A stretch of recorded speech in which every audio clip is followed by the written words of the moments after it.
やるか。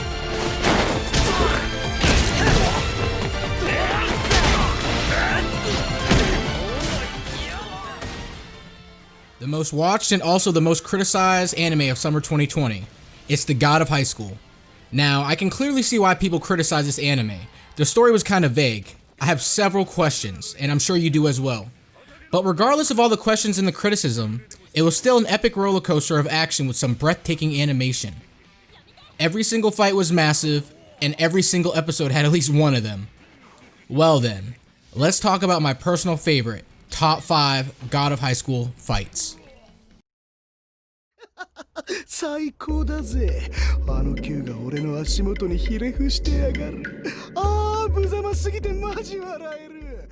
あのグラサン野郎の最後も。Coming in at number 5, Commissioner QNO vs. Nox Priest, Episode 7.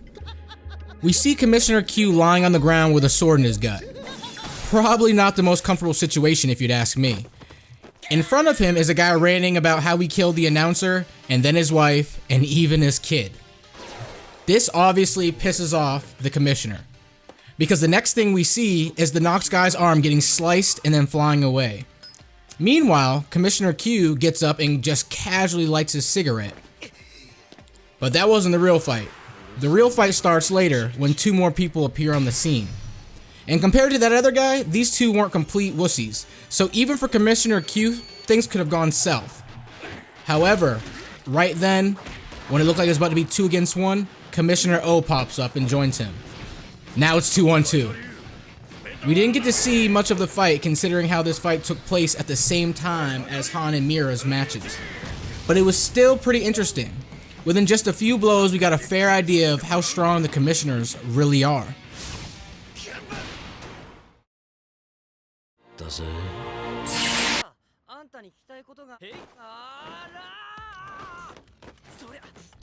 Considering how Jego was responsible for damaging the leg of his friend, Elipio never really liked the guy. But then it happens again, because of Jego. One of his friends got his arm cut off and the other lost her leg. No way was he just gonna stand there and do nothing. He was angry, and he lets Jego know. He continuously uses his newly found borrowed power to overpower Jego with some seriously insane punches that seem to be popping out of the screen itself. It was one hell of a beating. But then Jego summons a massive, ridiculously looking monster and gets the key out of Elipio, in turn knocking him unconscious. From start to finish, this fight lasted only a few minutes, but regardless of how many punches and kicks Elipio bestowed upon Jego, in the end, Jego was able to outwit him and also get the key out of him. This was still just the beginning of what Jego was about to do.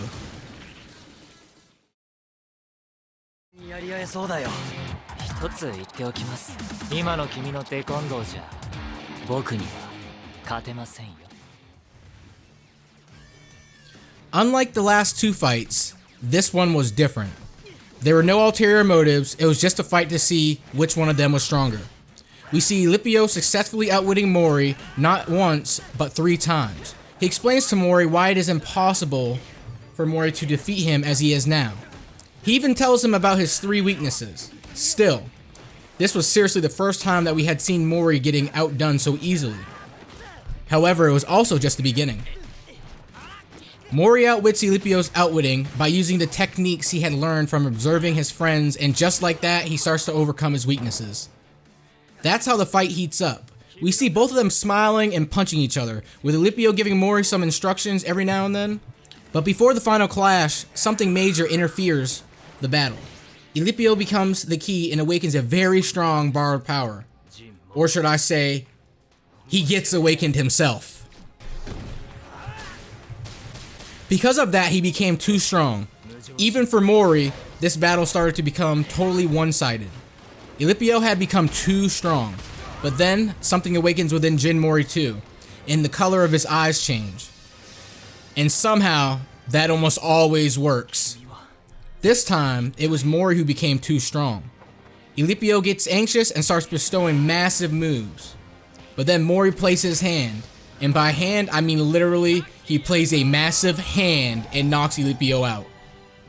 Just like that, Jin Mori once again doesn't fail to protect his winning streak.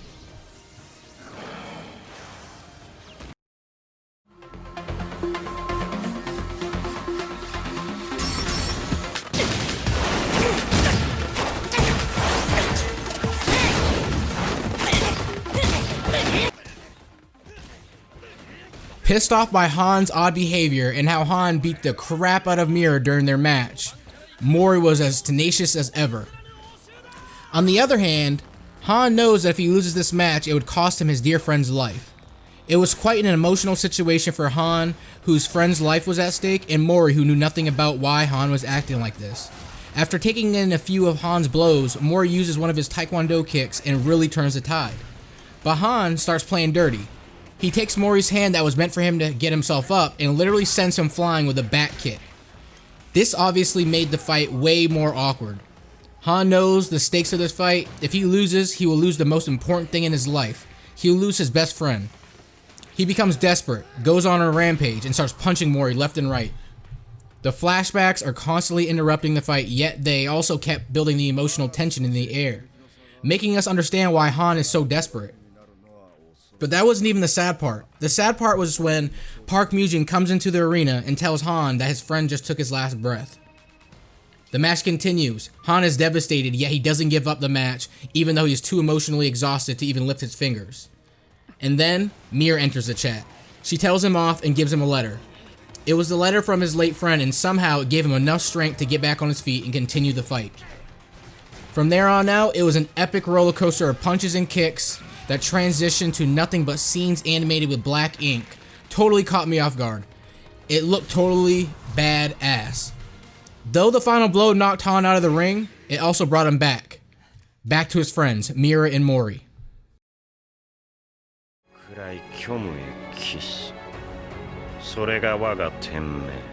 As the final episode of the season, the 13th episode surprised us with a climax worthy of a season finale. Jekyll had absorbed the key and transformed into something far more vigorous than he ever was.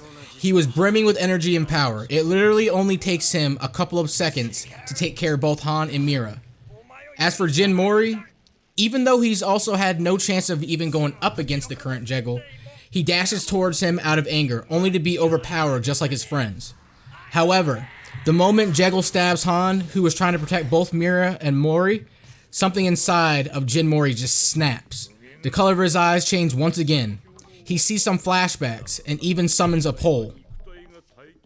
I am not sure what connection Mori has with Setten, but the Nox priest observing from the distance becomes speechless at the sight of Mori's newfound pole and ends up calling him Setten. Oh well, does that even matter? From there on out, it's a strength match between two fighters with their unparalleled strength. But it doesn't take long for Jekyll to realize that even if he himself has the key, he still has no chance of overpowering the awakened Jin Mori. Not even close. First, Mori punches the snot out of this guy, and then electrifies him half to death with a literal bolt of lightning, hence rendering the key ineffective. Of course, this wasn't the end of Jekyll. He continued to persist. But this time, Mori wasn't going to fight him alone. He was going to fight with his friends. That's right. Both Han, Mira, along with Elipio, were by his side. All four of them braced themselves. A cool song starts playing in the background as they begin to team up against Jekyll, and ultimately end up defeating him.